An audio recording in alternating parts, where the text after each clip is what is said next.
তুমি ভাল পাওঁ বুলি ক'লে মোৰ বুকুত সূৰ্যমুখী ফুলে।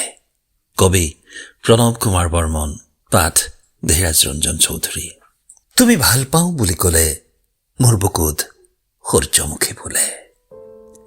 মই যে ভাল পোৱাৰ বাবে কতবাৰ মৰিছো, কতবাৰ জি উঠো। মই যে ভাল পোৱাৰ বাবে সাগৰ পাৰ হওঁ, প্ৰাৰ্থনাৰত হওঁ সূৰ্যোদয়ৰ সন্মুখত। মই যে ভাল পোৱাৰ বাবে উভতি যাওঁ মাতৃগৰ্ভৰ এন্ধাৰলৈ, পিতাদেউৰ সৌৰসলৈ। পিতাদেউ কিমান প্ৰেমিক আছিল, আইক সুধিম সেই কথা।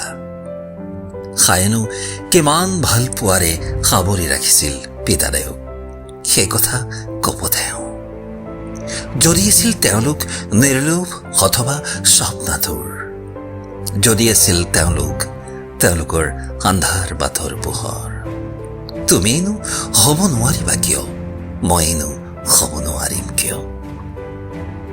তুমি ভাল পাওঁ বুলি ক'লে মোৰ বুকুত সূৰ্যমুখী ফুলে। তুমি ভাল পাওঁ বুলি কোৱা।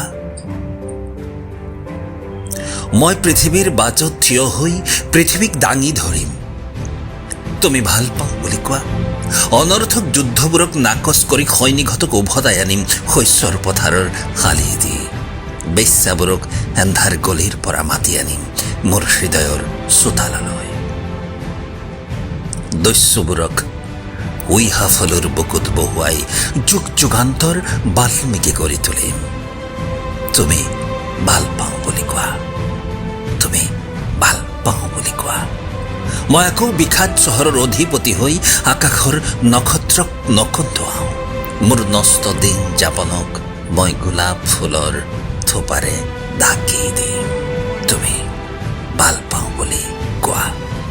অন্ধ সময়ৰ বুকুত চুৰিকাঘাত কৰি তুলি ধৰিম স্বৰ্ণোজ্জ্বল পতাকা। মৃত্যুৰ বাটৰ পৰা উভতি আহি বধিদ্ৰুমৰ ছায়া বিচাৰি। তুমি ভাল পাওঁ বুলি ক'লে মোৰ বুকুত